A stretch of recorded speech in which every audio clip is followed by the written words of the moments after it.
पूछतानी बाते एगो सच का बताइबू करिले उम्मीद धनी नहीं छुपैबू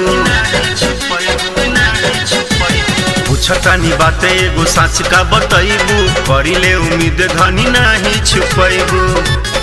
मिलन वाली रातिया ना अवरुद्ध बानी जी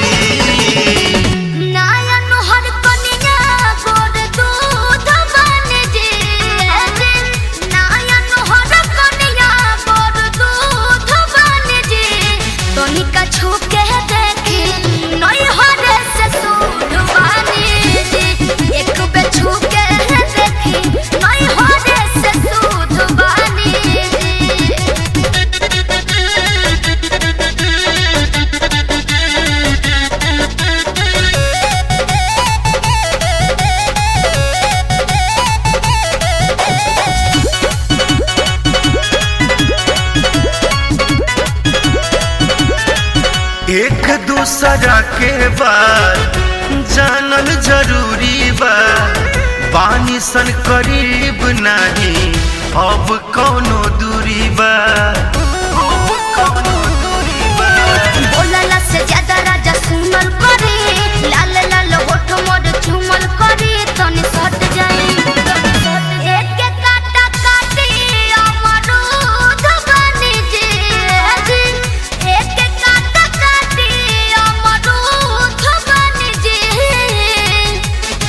एक बे छू के देखी नहीं हरे से सूद बनी जे एक बे छू के देखी नहीं हरे से सूद बनी जे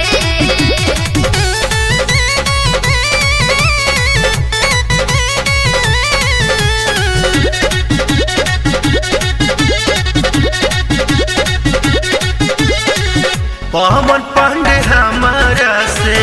दोसर बात कहले एही से मनवा में हमारा संशय रहले राजा राकेश केस तू सहलावा हम पागल आहिल बन मूड तू बनावा तनी मन से लड़े वाला से जिया पयुध बनी जे राजा लड़े वाला से जिया पयुध बनी जे है तनी का छू के देखी नहीं हरे से सो